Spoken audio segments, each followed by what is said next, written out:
Assalamualaikum warahmatullahi wabarakatuh. Jumpa lagi bersama SKS. Mohon bantu like, subscribe, dan di-share guys. Halo guys, malam guys. Kali ini kita mengikuti Maulidan Nabi Muhammad SAW guys di Masjid Baitur Rahim Beringin Raya guys.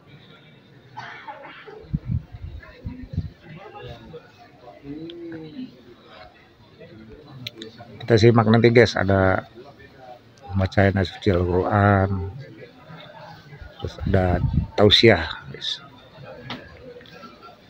pengertian dari hikmah maulid oleh Ustadz Haji Bohori Muslim guys.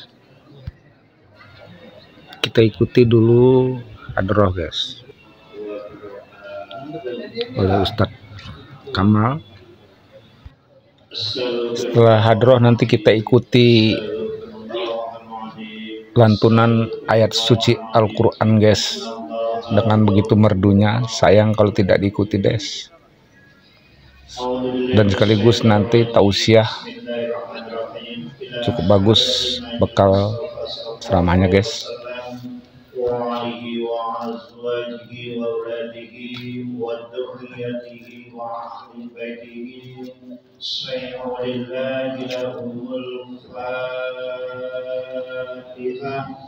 أعوذ بالله من الشيطان الرجيم. بسم الله الرحمن الرحيم.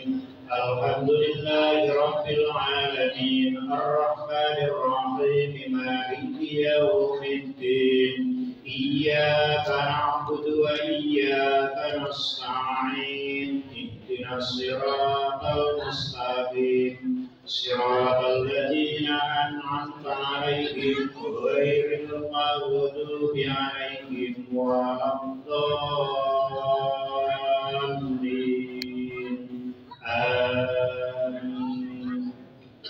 ثم إلى حضرة إخوانهم الأنبياء والمرسلين والأولياء والشهداء والصالحين والصحابة والتابعين والعلماء العاملين والمصنفين والمخلصين وجميع المجاهدين في سبيل الله رب العالمين والملائكة المقربين ثم إلى جميع أهل القبور من المسلمين والمسلمات والمؤمنين والمؤمنات من مشارق الأرض إلى مغاربها برها وبحرها خصوصا إلى آبائنا وأمهاتنا وأجدادنا وجداتنا ومشايخنا ومشايخنا ولمن استمعنا هاهنا بسببه الشيء لله لهم الفاتحة.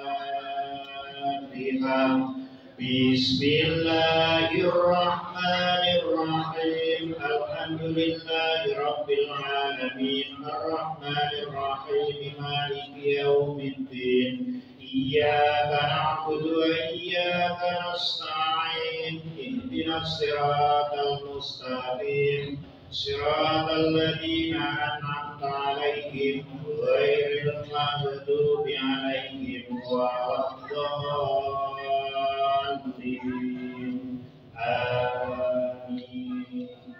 Khususan seluruh jamaah Hizbut-Rahim yang sudah mendahului kita, wa khususan keluarga kita masing-masing, mudah-mudahan diampuni dosa-dosa kita yang sudah mendahului kita, diterima amal ibadahnya, juga ditempatkan di sisi Allah yang semulia-mulianya. Al-Hadiyah Al-Fatihah. Bismillahirrahmanirrahim. Alhamdulillahi Rabbil Alamin Ar-Rahmanirrahim Maliki Yawmiddin Iyyaka na'budu wa iyyaka nasta'in ihdinas siratal mustaqim siratal ladzina an'amta 'alaihim ghairil maghdubi 'alaihim waladdallin. Amin. Assalamualaikum warahmatullahi wabarakatuh. Assalamualaikum warahmatullahi wabarakatuh. Berikutnya kita ikuti pembacaan ayat suci Al-Quran, guys, oleh Ustadz Qori Rian Saputra, guys. Ini salah satu juara juga di Provinsi Lampung.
الذين آمنوا اذكروا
وداعيا إلى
الله وكفى بالله وكيلا. صدق الله العلي العظيم.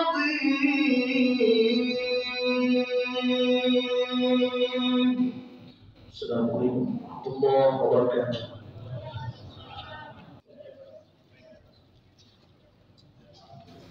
Berikutnya kita dengarkan bersama-sama sambutan Ketua Masjid Baitur Rahim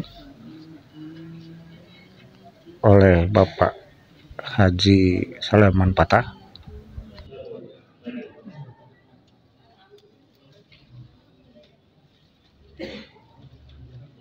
Assalamualaikum warahmatullahi wabarakatuh. Bismillahirrahmanirrahim. Alhamdulillahirabbil alamin wal aqibatu lil muttaqin wa la udwana illa 'alal zalimin. Wassalatu wassalamu 'ala asrofil mursalin wa 'ala alihi wa sahbihi ajma'in wa ba'du. Yang kami hormati Bapak Penceramah Bapak Dr. Haji Bukhari Muslim yang insyaallah akan memberikan ceramah maulid di tempat kita ini. Yang kami hormati Al-Ustaz Rian Saputra. Beliau ini adalah juara satu provinsi Lampung dan waktu nasional mendapat juara harapan satu. Alhamdulillah syukur kepada Bapak Ibu sekalian, hadirin dan hadirat yang hadir. Insya Allah kita dimuliakan oleh Allah Subhanahu wa Ta'ala. Yang pertama, saya bersyukur kepada Allah atas anugerah nikmat dan karunia kepada kita, sehingga dengan rahmat dan izinnya, alhamdulillah bersyukurillah kita sama-sama dalam menghadiri peringatan Maulid Nabi besar Muhammad SAW 1445 Hijriah ini di Masjid Baitur Rahim yang kita cintai. Dan alhamdulillah kita dalam keadaan sehat walafiat. Selanjutnya salawat dan salam mudah-mudahan senantiasa dilimpahkan kepada junjungan Nabi besar Muhammad sallallahu alaihi wasallam beserta keluarga, sahabat dan umatnya, dan insyaallah kepada kita sekalian yang cinta kepadanya telah akan mendapatkan syafaat dia dan akhir nabi dalam alamin. Bapak sekalian, Bapak Lurah Beringin Raya yang kami hormati, selanjutnya kami dari pengurus Masjid Baitur Rahim dan PHBI yang menyelenggarakan peringatan yang ini tentunya menyampaikan ucapan terima kasih dan penghargaan kepada Bapak Ibu sekalian yang telah menghadiri acara undangan pada malam hari ini.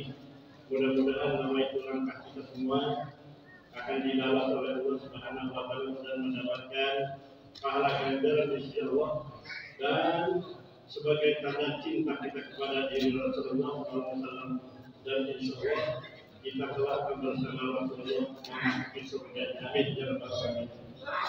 Selanjutnya dari pengurus masjid menyampaikan permohonan maaf kepada kita semua bahwa pelaksanaan ini agak sederhana dalam situasi kita sedang merenovasi Masjid Baitur Rahim. Di belakang masih acak-acakan, sehingga Bapak Ibu sekalian yang mau masuk masjid dari belakang bisa.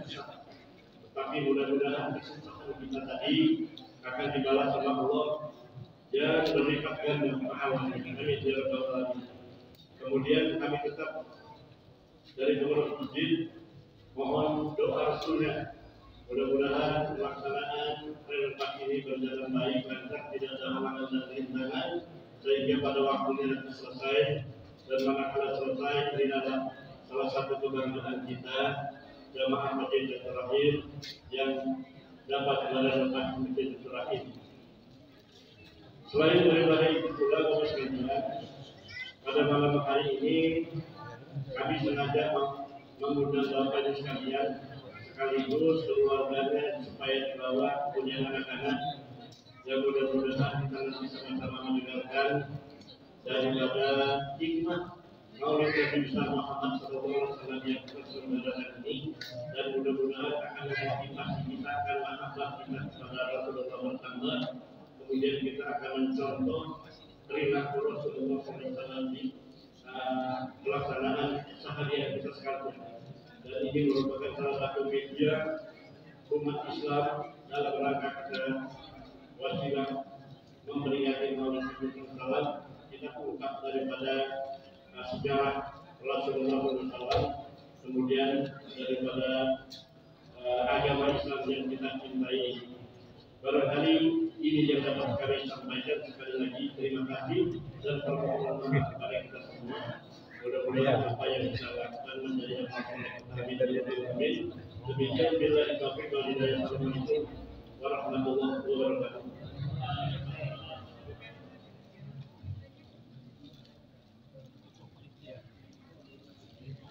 Wali Kota Bandar Lampung yang akan dibaca. Himbau kepada bapak-bapak, ibu-ibu semua untuk mengawasi hal-hal yang dapat meresahkan warga.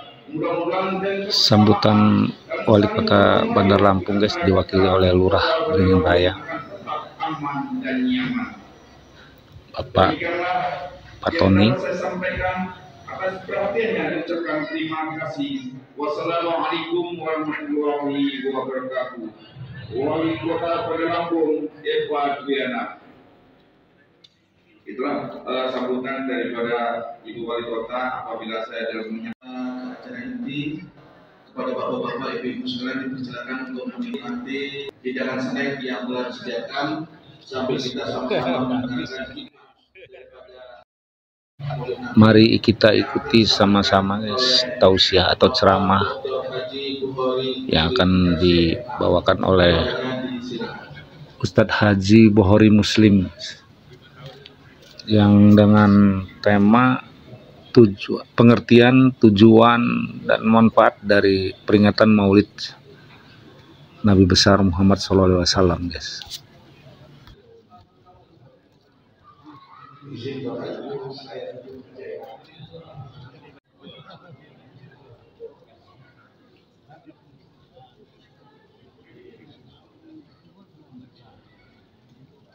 Bismillahirrahmanirrahim.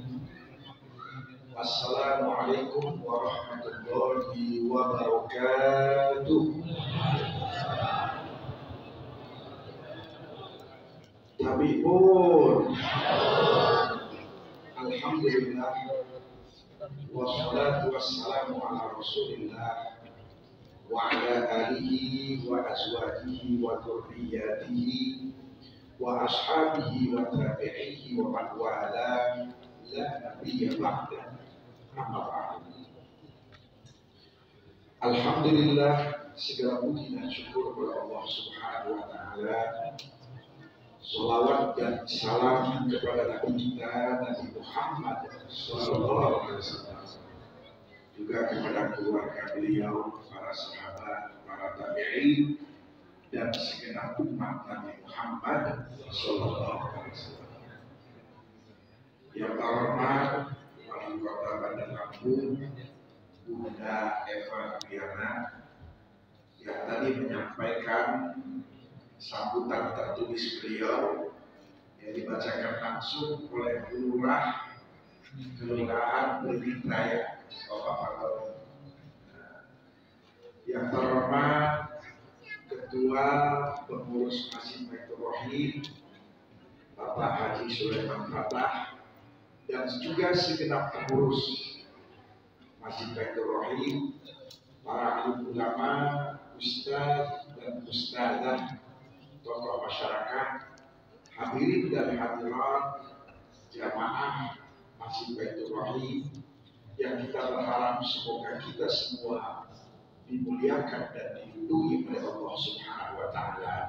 Amin ya rabbal alamin. Malam hari ini acara kita istimewa. Biasanya pengajian ini pada maghrib sampai isya. Karena kita melakukan peringatan Maulid, kita geser pada isya. Kenapa kita melakukan peringatan Maulid ini? Rasulullah SAW bersabda, kata Nabi begini, salasun, ada 3 hal. Manikunna fihi wajada halawatal iman. Kalau 3 hal itu kata Nabi ada pada seseorang, barulah dia merasakan nikmatnya iman dan Islam. Barulah dia merasakan keberuntungan menjadi seorang muslim dan muslimah. Artinya, kalau 3 hal ini tidak ada pada diri seorang muslim dan muslimah, maaf, dia mendapati iman Islam itu semu. Jadi dia merasakan tidak ada bedanya. Apa saja 3 itu? Yang pertama kata Nabi, ayyakunallahu wa rasuluhu ahabba ilaihi mimma siwahu. Tatkala ia menjadikan Allah, menjadikan Rasulullah, sangat amat ia cintai, tak terkalahkan oleh cinta-cinta yang lain. Yang kedua kata Nabi, wa ayyuhibbal mar'a la yuhibbuhu illa lillah. Dia senang kepada seseorang dan senangnya itu semata-mata karena Allah. Dan yang ketiga, wa ayyakraha ayyauda fil kufri kama yakrahu ayyuda fil nar. Dia selalu khawatir dan cemas kembali kepada dosa atau kesalahan yang ia telah bertobat. Sebagaimana ia khawatir dan cemas di akhirat dilempar oleh Allah ke dalam api neraka. Hadis sahih muttafaqun alaih. Artinya kita ini sebagai muslim dan muslimah, dan rata-rata kita sudah menjadi muslim dan muslimah sejak kita lahir. Yang menjadi pertanyaan, apakah kita sudah merasakan manisnya iman Islam yang kita miliki ini? Apakah kita sudah merasakan nikmatnya iman dan Islam? Ini tergantung kepada masing-masing kita. Karena secara fakta, ada orang-orang Islam ketika dia jatuh cinta kepada seorang pria atau jatuh cinta kepada seorang wanita, dia berani melepas iman dan Islamnya demi cintanya itu.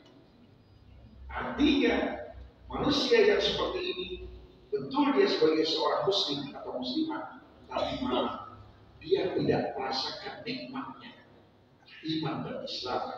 Dia belum merasakan betapa beruntungnya dia memiliki iman dan Islam. Nah ini dia.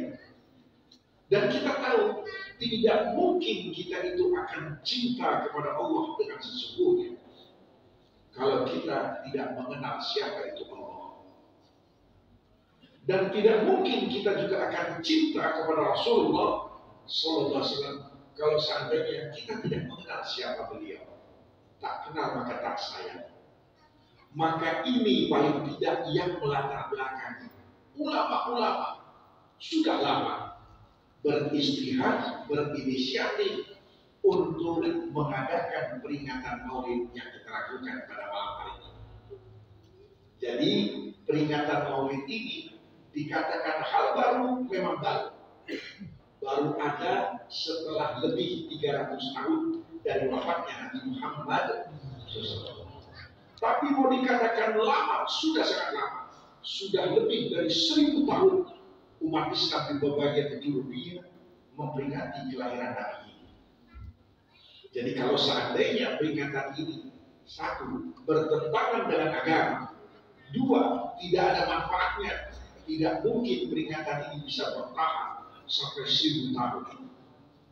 Dan yang melakukan peringatan ini umat Islam di berbagai penjuru dunia, termasuk Arab Saudi yang selama ini mereka tidak mengizinkan peringatan ini. Tapi setelah 6-7 tahun terakhir diizinkan, silakan lakukan itu peringatan Maulid. Nah ini dia. Kenapa? Karena tadi sudah disampaikan oleh Pak Ketua bahwa ini adalah merupakan momentum, merupakan media untuk kita mengenal siapa itu Nabi Muhammad SAW agar dipuji dan kita. Bahkan peringatan ini berkembang, bukan hanya Maulid. Nanti datang bulan Rajab ada lagi peringatan, yaitu Isra dan Mi'raj. Datang bulan Ramadan ada lagi peringatan, Nuzulul Quran. Begitu tahun baru tanggal 1 Muharram ada juga peringatan, yaitu peringatan hijrah Nabi kita Nabi Muhammad. Jadi kalau seandainya kita betul-betul memanfaatkan momentum ini sebaik-baiknya untuk kita mengenal lebih dalam sosok Nabi Muhammad SAW, insya Allah kita akan betul-betul cinta kepada beliau. Dan apa sih manfaatnya kalau kita cinta kepada Nabi? Dijawab langsung oleh Nabi. Kata Nabi kita, Al-mar'u ma'a man ahabba. Seseorang itu di akhirat nanti Allah akan satukan dengan siapa yang dia cintai. Jadi kalau memang kita betul-betul cinta kepada Nabi kita Nabi Muhammad SAW, yakinlah kita husnuzon bahwa Allah insya Allah akan menyatukan kita dengan beliau di surga Allah Ta'ala. Nah itu. Dan ini juga ibu-ibu jawaban, Ustaz, kira-kira saya sama suami saya nanti berlanjut gak ke akhirat di surga? Kita sama istri kita berlanjut gak? Tergantung. Kalau memang kita cinta, pasangan suami istri itu cinta karena Allah, bukan karena ada duit abang saya, gak ada duit abang saya, itu gak berlanjut itu. Tapi kalau cintanya betul-betul karena Allah, yakinlah akan disatukan oleh Allah Subhanahu Wa Taala di akhirat di surga Allah Taala. Bahkan saya pernah membaca kitab, kata ulama, ketika pasangan hidup itu berlanjut di akhirat, maka istrinya ini sangat amat cantik, tak terkalahkan oleh bidadari yang Allah persiapkan. Jadi ibu-ibu itu cantiknya itu malah-malahin bidadari. Ya namanya nggak usah, makanya jangan maksa-maksain mau permak muka lah, udah lagi lah. Nanti di sana itu yang namanya glowingnya iya bertambah hari bertambah cantik. Itu yang penting, cintailah suami lillahi ta'ala. Nah itu. Tapi kalau ngebleyon suaminya jahat gimana? Nah inilah tugas. Tegur ya dengan cara bijak, bagaimana menjadi suami yang soleh, dan istri juga bagaimana menjadi istri yang soleh. Nah jadi sekali lagi, inilah dia yang melatar belakangi munculnya peringatan Maulid ini. Saya baca dalam kitab, yang pertama sekali berinisiatif melakukan peringatan Maulid ini seorang ulama hidup di Irak, di sebuah kota namanya kota Irbil, Musil. Beliau bernama Syekh Muhammad Omar Al-Malak. Beliau inilah pencetus, penggagas yang memunculkan ide melakukan peringatan Maulid. Kemudian berkembang dan terus sampai hari ini dan diperingati oleh umat Islam, bahkan tingkat negara. Ya, kita kemarin tanggal 12 Rabiul Awal tanggal merah, artinya negara kita juga memperingati itu. Di Mesir pun sama, begitu pas tanggal 12 Rabiul Awal di Bogor. Bapak Ibu, paling tidak ada dua tujuan mengapa Allah menciptakan kita manusia. Tujuan yang pertama yaitu Allah ciptakan kita untuk beribadah kepada Allah, untuk menghambakan diri kepada Allah. Ini tujuan yang pertama. Surat Az-Zariyat ayat 56. Apa kata Allah? Wa ma khalaqtul jinna wal insa illa liya'budun. Dan tidaklah aku menciptakan makhluk jin dan makhluk manusia kecuali untuk beribadah kepada aku.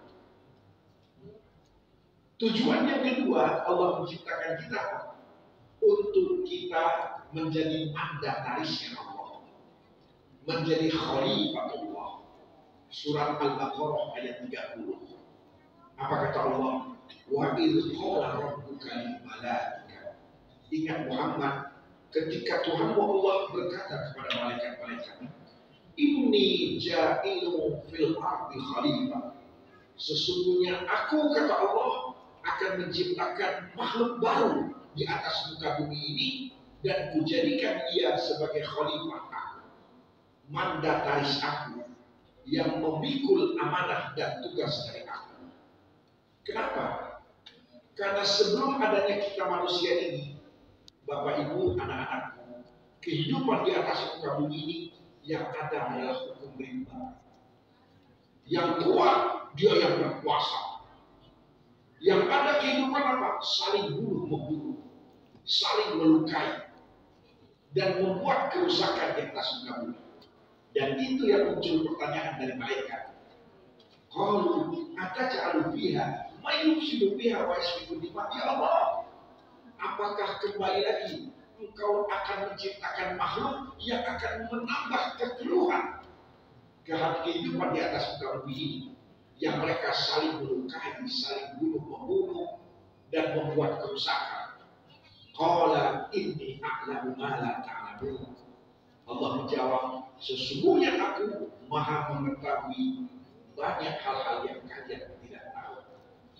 Jadi dua inilah tugas Allah menciptakan kita, tujuan untuk beribadah, mengabdi kepada Allah, dan untuk menjadi mandatarisnya Allah.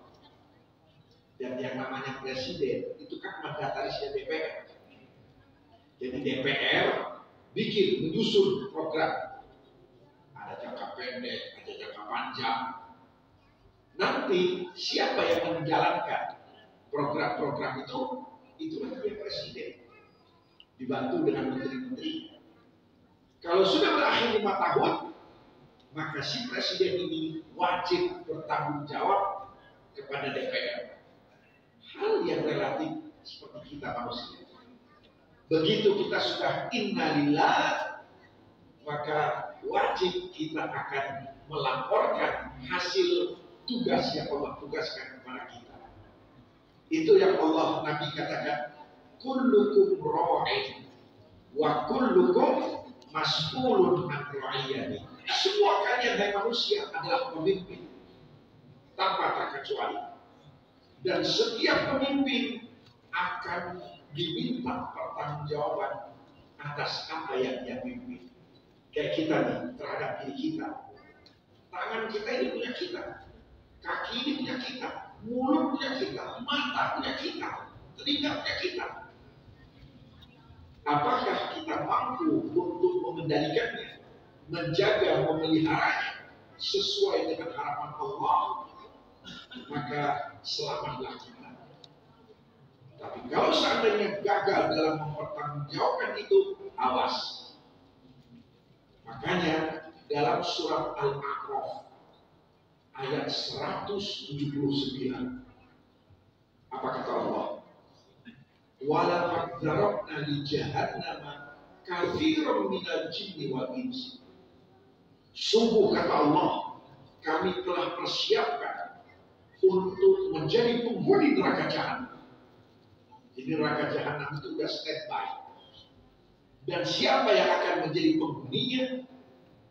Katsiran minal jinni wal insi, yaitu banyak minal jin dari golongan jin, wal insi dan dari golongan manusia. Ini dia. Jadi neraka jahanam itu sudah siap untuk menyambut tamu-tamunya. Dan tamu yang akan menghuni neraka jahanam kata Allah, yaitu dari makhluk jin dan dari makhluk manusia. Yang namanya hewan tumbuh-tumbuhan tidak. Nah, ulama tafsir menjelaskan mana yang lebih banyak, dari golongan jin atau dari golongan manusia.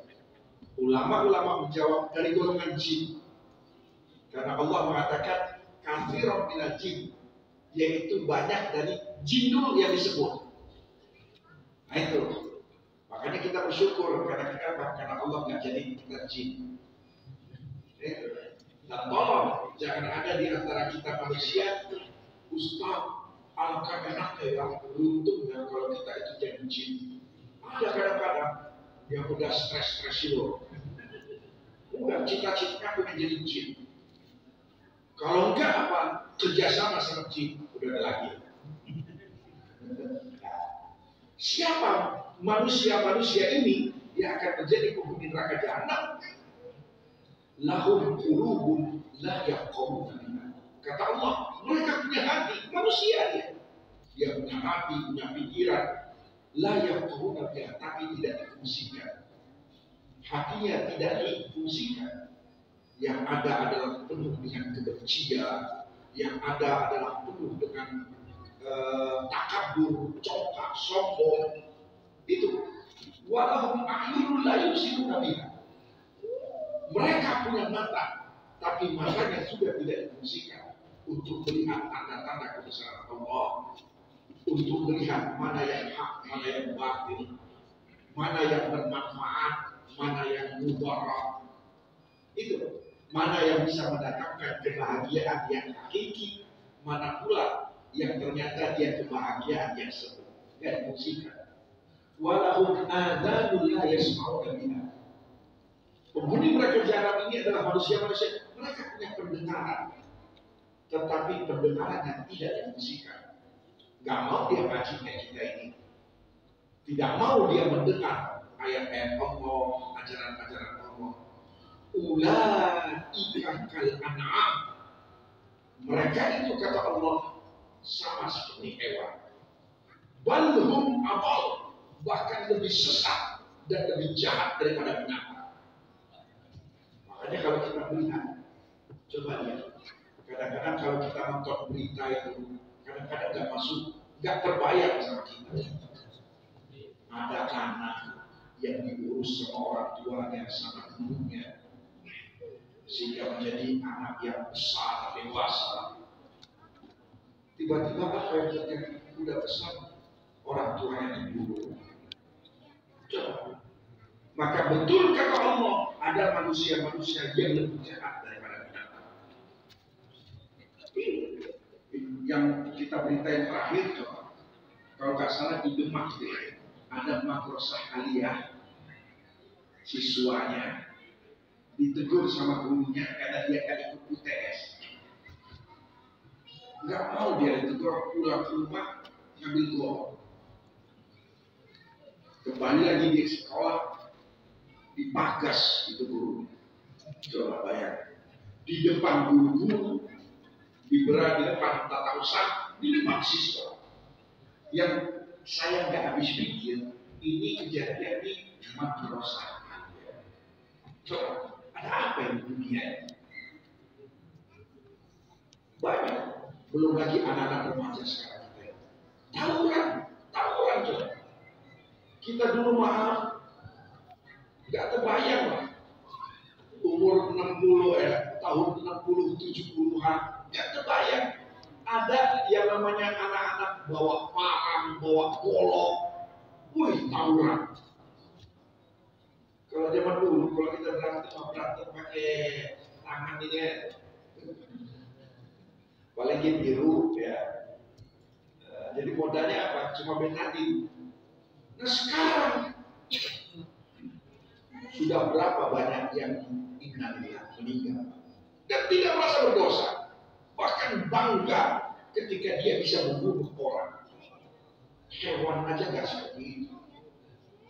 Ini coba lihat kayak singa, ular, itu kalau lagi kenyang, coba kita suguhkan makanan, nggak dimakan seperti ini. Ini manusia nih, kenyang, bahkan uangnya udah segepok, masih juga mau bilang. Jadi betul kata Allah, ada manusia-manusia seperti hewan, seperti binatang, bahkan lebih buruk dari itu. Nah ini, ulaika humul ghafilun. Siapa mereka itu? Jelaskan sama Allah. Mereka adalah orang-orang ghafil yang kosong, hatinya kosong, otaknya kosong, pandangannya kosong, pendengarannya juga kosong. Kosong dari apa?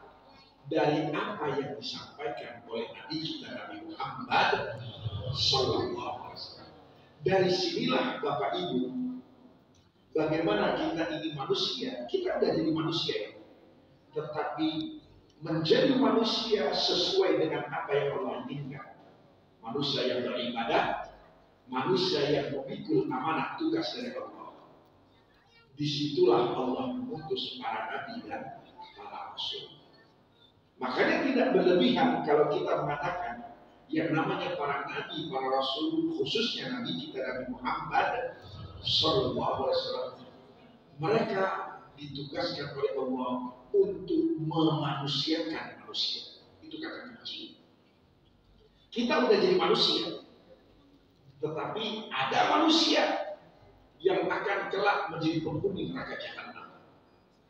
Tetapi ada manusia yang berhasil menjadi manusia yang memanusiakan dirinya, yaitu mereka yang meneladani Nabi kita Nabi Muhammad Sallallahu Alaihi Wasallam.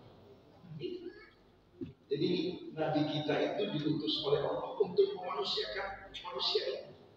Cuma ada perbedaan antara Nabi Rasul sebelum beliau dengan Nabi kita Nabi Muhammad. Kata Nabi begini, mu'atitu khamsan lam yuftahunna ahadun aw nabiyyun. Ini bedanya Nabi kita dengan Nabi sebelum beliau. Aku diberikan oleh Allah 5 hal, di mana kelima hal itu Allah tidak pernah memberikan kepada siapapun, bahkan kepada Nabi siapapun sebelum aku. Ini bedanya Nabi kita. Karena Nabi yub'atsu ila qaumihi khassa. Kalau Nabi terdahulu, kata Nabi kita, itu Allah utus hanya untuk kaumnya saja. Wa bu'istu linnasi kafah. Tapi beda dengan aku, kata Nabi Muhammad SAW, aku diutus untuk semua manusia, semua manusia. Makanya coba lihat, seperti Nabi Isa, Nabi Musa, itu Allah utus bukan untuk semua manusia. Allah utus untuk Bani Israel. Kalau kita pelajari sejarah Nabi, sering kita jumpai dalam waktu bersamaan ada beberapa nabi. Di sini di Mesir Allah utus Nabi Musa alaihissalam. Di Madian tempat lain Allah utus nabi lain, yaitu Nabi Syuaib alaihissalam yang menjadi pertuan. Di sini Allah utus Nabi Ibrahim alaihissalam. Di tempat lain Allah utus Nabi Lut alaihissalam. Coba lihat dalam waktu bersamaan. Jadi betul kata Nabi kita bahwa nabi-nabi terdahulu itu diutus hanya untuk kaum-kaumnya saja. Tapi beda dengan aku. Wa ma arsalnaka illa kafatan linnas, kata Allah dalam Al-Quran, dan tidaklah kami mengutus engkau Muhammad illa kecuali illa linnasi kafah, untuk semua manusia tanpa terkecuali. Ini perbedaan kata. Yang kedua, wa ju'ilat liyal ardu masjidan wa tahura. Oleh Allah, bumi Allah yang luas ini itu dijadikan bagiku masjidan, bisa untuk sujud, wa tahura, bahkan bisa juga untuk bersuci. Fa ayyu rajulin adrakathu shalah, maka siapapun kata Nabi dari umatku, kalau sudah tiba waktu sholat, fal yusalli, lakukan sholat di mana dia berada. Makanya saya sering menyampaikan sama anak-anakku, umat yang sholatnya itu pucat kacir di mana-mana, itu adalah umatnya Nabi Muhammad SAW. Kalau teman lainnya, begitu mereka ingin ibadah, mereka harus menuju satu tempat. Tapi kita yang berada di atas kapal, sholatlah di atas kapal. Di atas pesawat, sholatlah di atas pesawat. Yang sedang berada di kebun, sholat di kebun. Yang sedang berada di kantor, sholat di kantor.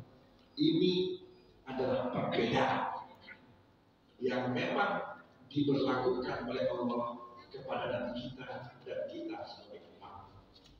Jadi mana-mana, makanya gak heran. Mana ada coba lagi di bandara sholat,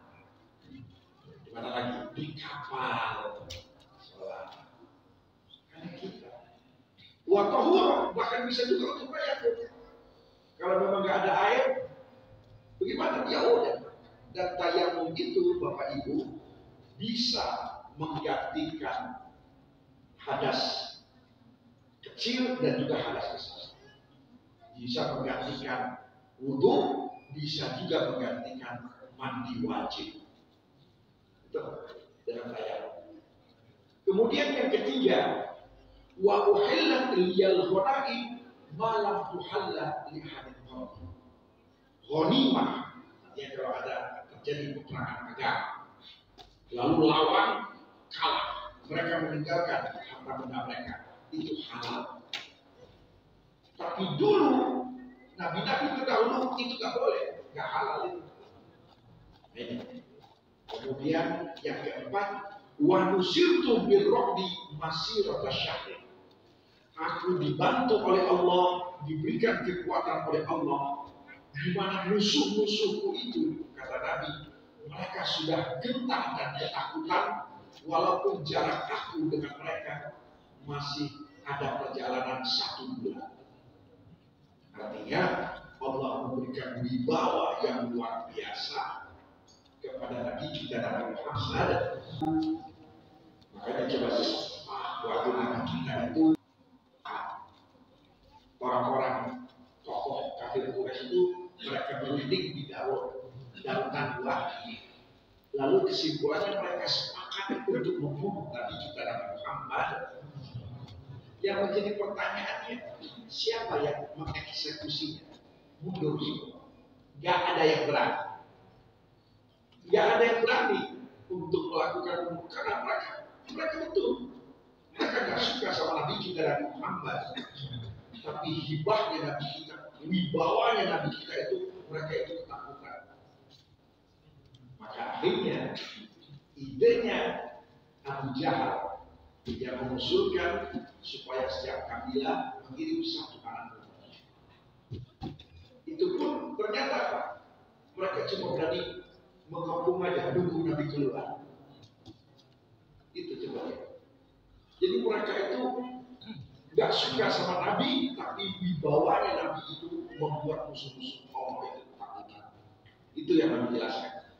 Kemudian yang kelima kata Nabi, wa utitu haqqas syafa'ah, bahwa nanti di pada mahsyar Allah tidak mengizinkan kepada siapapun atau apapun memberikan syafaat sebelum terlebih dahulu diawali oleh Nabi kita Nabi Muhammad SAW. Makanya Nabi kita itu disebut asy-syafa'atul ummah, syafaat agung.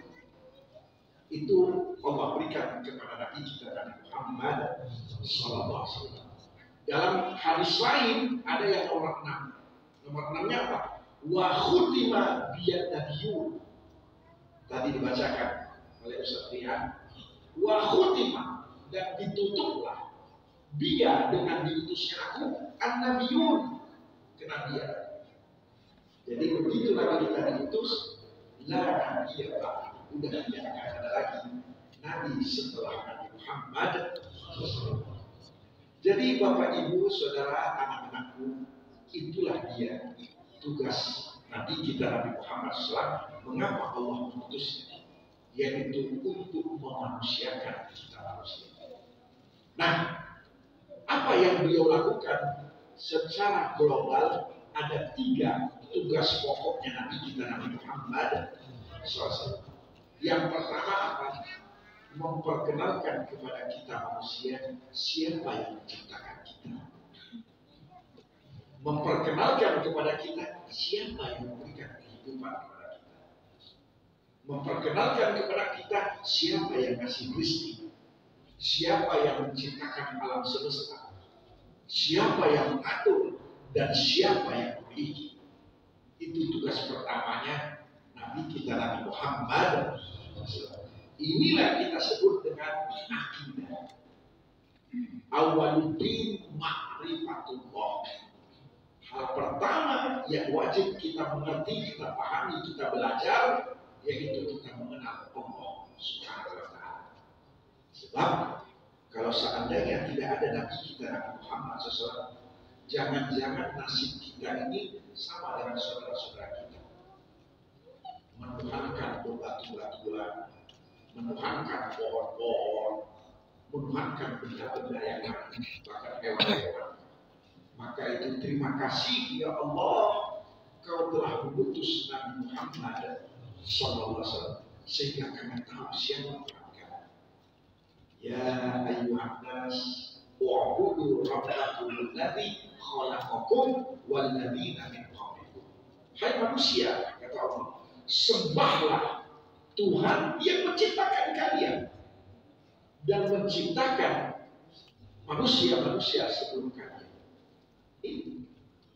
Sehingga kita itu memiliki akidah la ilaha illallah Muhammad Rasulullah. Iyyaka na'budu wa iyyaka nasta'in. Ini yang disampaikan oleh Nabi kita Nabi Muhammad SAW. Dan untuk masalah akidah ini, Bapak Ibu, ini pernah yang saya sampaikan dalam materi kita, kajian rutin kita, sumbernya cuma dua, yaitu apa? Al-Quran dan Sunnah hadis. Gak boleh berpendapat. Nah, jadi akidah ini, karena ini masalah prinsip berkaitan dengan alam gaib yang kita tidak tahu kalau Allah atau Rasul memberitahukan kita. Nah itu, makanya kita mengimani, kita percaya dengan apa yang Allah beritahukan, baik melalui Al-Quran atau melalui Nabi kita Nabi Muhammad SAW. Jangan mau percaya di luar itu. Sebab apa? Kalau seandainya akidah kita ini rusak, syirik, apa kata Allah dalam Al-Quran? Innallaha la yaghfiru an yushraka bihi. Sesungguhnya Allah itu tidak akan mengampuni jika Allah disekutukan. Wa yaghfiru ma duna dzalika liman yasha. Dan Allah masih memungkinkan untuk memberikan ampunan atas dosa selain syirik. Jadi kalau ada orang Islam, apalagi non-Muslim ya, orang Islam yang dia meninggal dalam keadaan syirik, bye-bye, neraka tempat kembali dia. Makanya tolong nih Bapak Ibu, pulang ke rumah nanti jangan ada benda-benda yang bisa membuat kita syirik. Ya kita yakini ini gara-gara foto ini, benda ini, hidup saya jadi cair. Awas, hidup saya menjadi tenang. Awas, hebat amat tuh foto bisa bikin tenang. Jimat udah sampai bakau ji, gak jadi diperang gara-gara jimat ketinggal. Awas, orang-orang yang syirik seperti ini, ibadah-ibadah dia, kebaikan-kebaikan dia tidak diterima oleh Allah. Surat Az-Zumar ayat 65. Apa kata Allah? Walaqad uhiya ilaika wa ilal ladzina min qablika. Sungguh telah diwahyukan kepada engkau dan juga kepada nabi-nabi sebelum engkau. La in asyrakta, seandainya kau berbuat syirik, la yahbatanna amaluka. Sungguh akan hancur. Wala takunanna minal khasirin. Dan sungguh kau di akhirat akan tergolong makhluk yang rugi. Na'udzubillah min apapun yang namanya syirik harus segera kita bersihkan diri kita. Tugas yang kedua Allah mengutus Nabi kita yaitu apa? Menjelaskan kepada kita syariat, ajaran-ajaran Allah Ta'ala. Mana yang harus kita lakukan, yang kita tempuh, mana yang harus kita jauhi. Shiratal ladzina an'amta 'alaihim ghairil maghdubi 'alaihim waladdallin. Mana itu jalan Allah, shiratal mustaqim. Ihdinas shiratal mustaqim, jalan yang lurus. Itulah tugas yang kedua Nabi kita Nabi Muhammad menjelaskan. Itu yang kalau kita bahasa agama itu yang namanya syariat Allah, aturan Allah. Nah, tolong Bapak Ibu, bahwa syariat Allah ini, aturan-aturan Allah ini sifatnya apa? Sifatnya adalah yusr, mudah. Ini Al-Baqarah 185, yuridullahu bikumul yusra wa la yuridu bikumul usra. Allah menginginkan dengan ajaran-ajaran agamanya ini kemudahan untuk kamu sekalian. Dan sama sekali Allah tidak pernah menginginkan kesulitan. Ini ma ja'alallahu fi dinikum min haraj. Tidak pernah satu pun Allah mempersulit dalam ajaran agama yang Allah lakukan kepada kita. Tidak ada sulit. Yang ada adalah kemudahan. Makanya kalau kita menjumpai ada kesulitan, dijawab sama Allah surat Yunus ayat 44. Apa kata Allah? Innallaha la yadlimun nasa syai'an. Sesungguhnya Allah itu sedikit pun tidak pernah zalim kepada manusia. Walakinnan nasa anfusahum yadlimun. Melainkan si manusia itulah yang zalim terhadap diri mereka. Zalim, merubah-rubah aturan Allah. Yang namanya peringatan Maulid. Ini adalah inisiatif ijtihad yang hukum dasarnya mubah. Kenapa mubah? Karena tidak ada perintah dan tidak ada larangan. Tapi coba, ada manusia-manusia yang robah, haram bid'ah. Coba lihat. Jadi yang mempersulit, yang zalim bukan Allah, bukan Rasul, tetapi manusia ini terhadap diri mereka sendiri. Apalagi coba misalnya menutup aurat. Bagaimana caranya? Tidak diatur. Silakan tutup, sesuaikan dengan alam di mana kita berada. Yang saya ceritakan, kalau seandainya Nabi kita itu beliau orang Indonesia, sudah bersarungkanlah beliau. Tapi karena beliau itu di Arab, dan Arab itu ini pakaian gamis. Nah, jadi pakai gamis ini apa? Ini budaya, bukan ajaran agama. Ini budaya orang apa? Orang Arab. Jangan kita bilang agama, jangan kita bilang ini sunnah. Kalau kita bilang sunnah, harus ada permintaan. Jadi yang namanya hukum, yang sering saya sampaikan, kalau ada amar, ada dua hukum. Bisa wajib, bisa sunnah. Kalau ada nahi, ada dua hukum. Bisa haram, bisa makruh. Tapi kalau tidak ada amar, tidak ada nahi, hukumnya apa? Mubah. Iya. Ada nggak coba? Pakailah gamis seperti pakaian anak. Cari walaupun hadis to'ib nggak ada. Jadi jangan bilang ini sunnah. Kalau kita bilang sunnah, berarti apa? Yang nggak begamisan ini sudah kehilangan pahala sunnah. Betul nggak? Ya. Jangan kita merubah karena kita pengen beragama nih, kayaknya kita boleh berlebihan. Yang tradisi budaya Nabi kita jadikan itu sebagai ajaran agama. Ini ada yang punya gamis aja. Kemarin kan Saudi itu masuk Piala Dunia ya, ikut kemarin.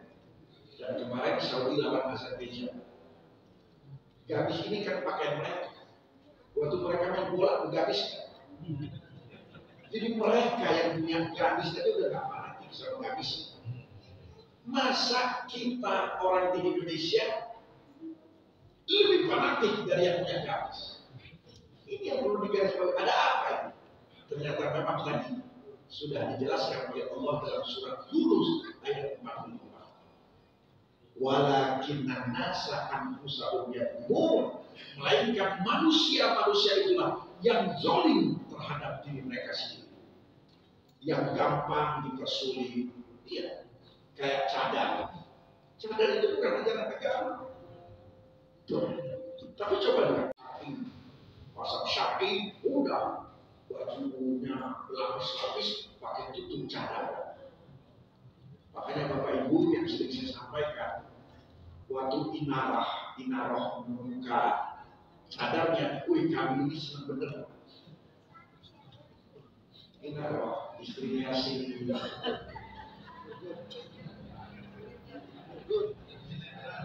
istrinya ikut ya. Itu kenapa? Kalau udah ditutup, maka kita udah kehilangan nikmat. Iya. Apalagi yang mau kita lihat?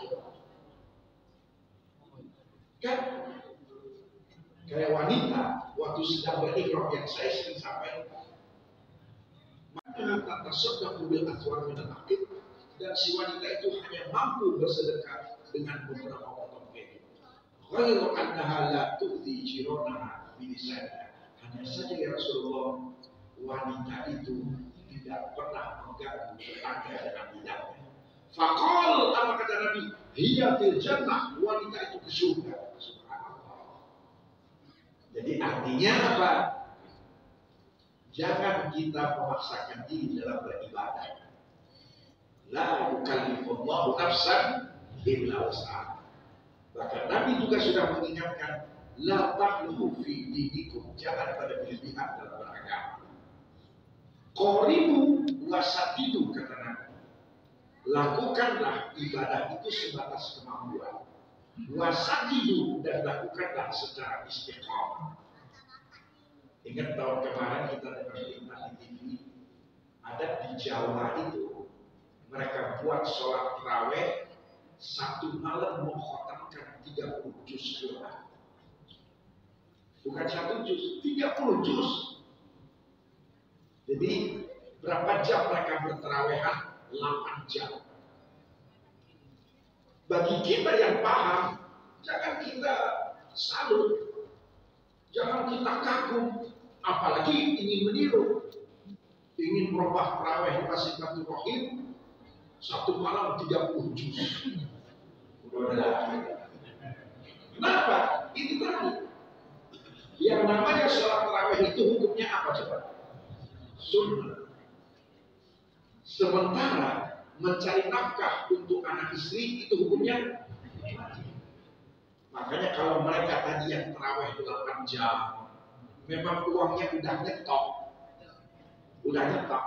Jadi makan tinggal sek atau tinggal gesek, laju. Tapi kalau masih mau bekerja, masih mencari nafkah, hati-hati. Ini yang kita prihatin. Makanya tujuan Allah, tugas Nabi kita yang ketiga, kalau yang kedua ini namanya Islam, yang ketiga itu ihsan. Artinya apa? Innama bu'istu liutammima makarimal akhlaq. Ini kata kunci. Bahwa aku ini, kata Nabi kita, hanyalah diutus oleh Allah untuk menyempurnakan akhlak yang mulia. Jadi akhlak ini pada akhir. Mau kita ibadah sebanyak apapun, tapi kalau kita dikenal orang jahat, gak akan selamat di akhirat. Tapi kalau ibadah kita fokuskan yang wajib. Dan kita berupaya bagaimana kita menjadi hamba yang soleh, yang berakhlak mulia. Ini Nabi mengatakan, akmalul mu'minina imanan ahsanuhum khuluqan. Orang beriman yang paling sempurna imannya bukan banyak-banyakan sholat, bukan banyak-banyakan puasa. Ahsanuhum khuluqan, melainkan adalah yang paling bagus akhlaknya. Nah, ini menjadi catatan penting. Makanya Bapak Ibu, jangan kita itu bangga sebagai negara berpenduduk mayoritas Muslim. Dan jangan pula kita itu bangga, orang Indonesia itu orang yang ahli ibadah. Kenapa? Karena kemuliaan di sisi Allah bukan karena banyak-banyak ibadah. Kemuliaan di sisi Allah terletak pada akhlak. Nah, masa iya banyak ibadahnya banyak, yang haji banyak, yang umroh banyak, tapi yang nipu banyak, yang korupsi banyak. Ini ada apa itu? Bisa aja nol kita ini. Gak ada apa-apanya di sini di hadapan Allah. Saya sedikit cerita aja misalnya yang berangkat haji coba ya. Kemarin itu kan yang meninggal itu sampai 800. Dan kita pahami biasanya orang yang berangkat haji itu kan adalah yang the best, yang udah di atas rata-rata, ya kan, dibandingkan kepada siapa yang lain. Dari segi kemampuannya, idealnya apa? Termasuk juga dari segi akhlaknya. Tapi coba Coba lihat, kita yang udah kalah, bangga betul kalau dia itu berhasil nerobos. Kejadian di Musdalifah itu kan diundi. Satu maktab ini yang saya cerita kemarin itu, satu maktab itu jamaahnya sampai 3.000. Kenapa? Karena dia ada 6-7 kota. Nah kemarin itu maktab kami 8 kloter, karena ada tambahannya 8.000 itu diundi. Jadi mau naik bus dari Mekah ke Madinah ke Arafah, dari Arafah ke Musdalifah, dari Musdalifah ke Mina, itu diundi siapa yang pertama berangkat, kloter berangkat. Nah, kloter kami JKG 26 itu undiannya nomor 5.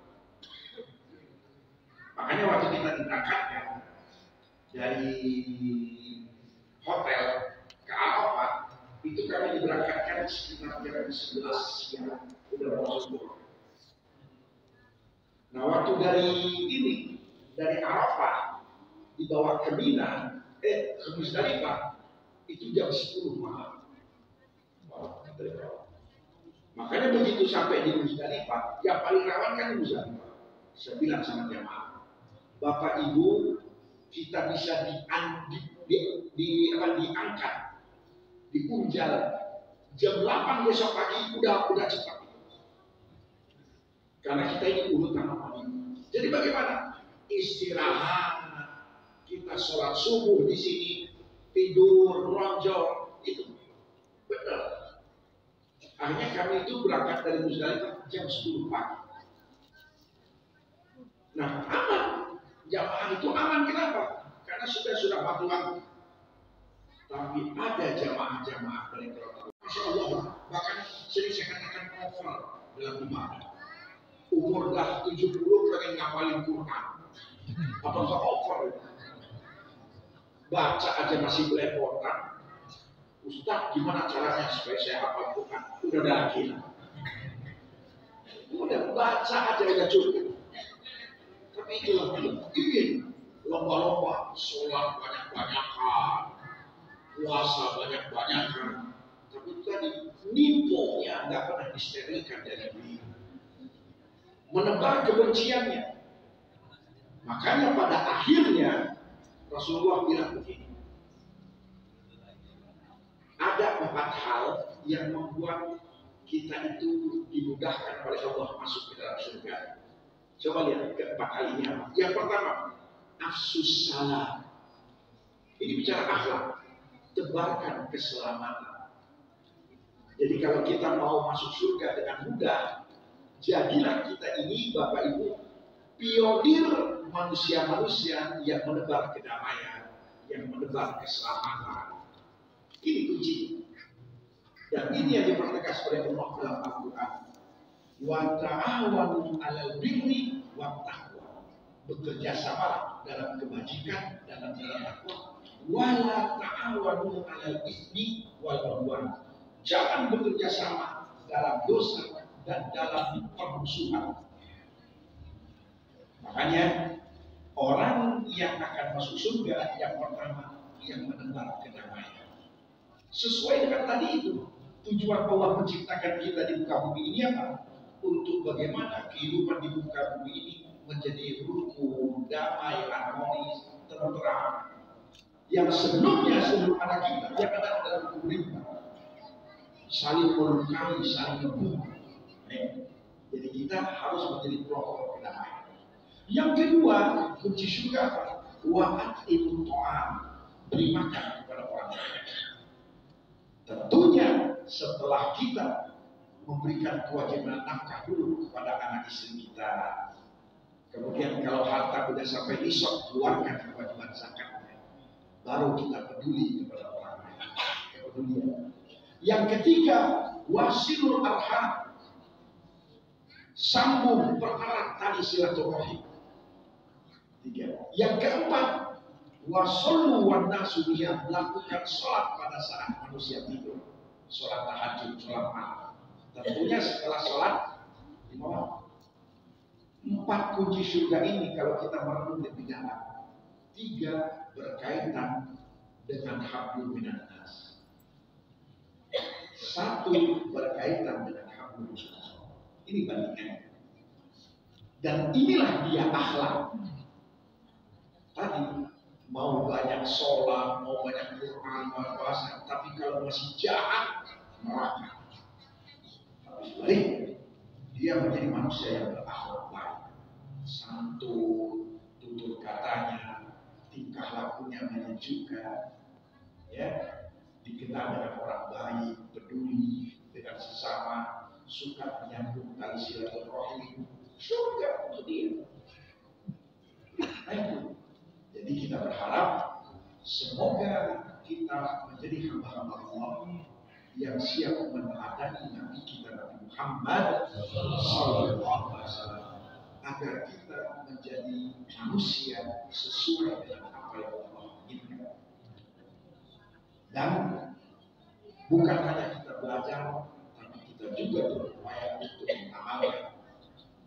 Dan kita berharap semoga kita menjadi hamba Allah yang berakhlak. Ya, akhlak, jaga kata-kata, jaga tingkah laku, jadilah orang baik. Ya, jangan mikir yang mau ikat-ikat itu ibadah kalau ternyata kita masih banyak jahat. Saya berikan ilustrasi sederhana ya. Apapun makanan minuman itu akan bisa dimakan, akan bisa diminum kalau memang wadahnya itu bersih. Iya. Tapi coba, selezat apapun makanan, senikmat apapun minuman, kalau wadahnya itu kotor, kualinya ditaruh di dalam kamar mandi di bawah, cucuk pipis nyiprat ke situ. Coba lihat. Lalu masak rendang di kuali. Ada di antara kita mau makan rendang itu yang bercampur sama pipis tadi. Itulah dia contoh sederhana.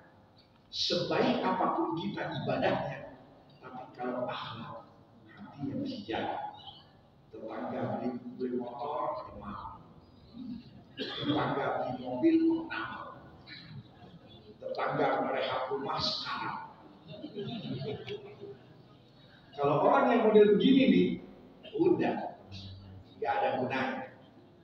Nah ini, jadi sekali lagi itu tujuan utama mengapa Allah mengutus Nabi kita Nabi Muhammad Sallallahu Alaihi Wasallam. Yassiru wala tu'assiru, kata Nabi, permudah jangan dipersulit. Ini udah jam 9 kurang seperempat. Kalau saya berlanjut ini mempersulit orang. Sementara Nabi tadi Demikian, semoga bermanfaat ya Bapak Ibu ya. dan kelak kita akan terapkan dalam kehidupan kita sehari-hari, dan Wassalamualaikum. insya Allah menjadi amal bagi kita. Kita kasih doa ya. Sekian, terima kasih.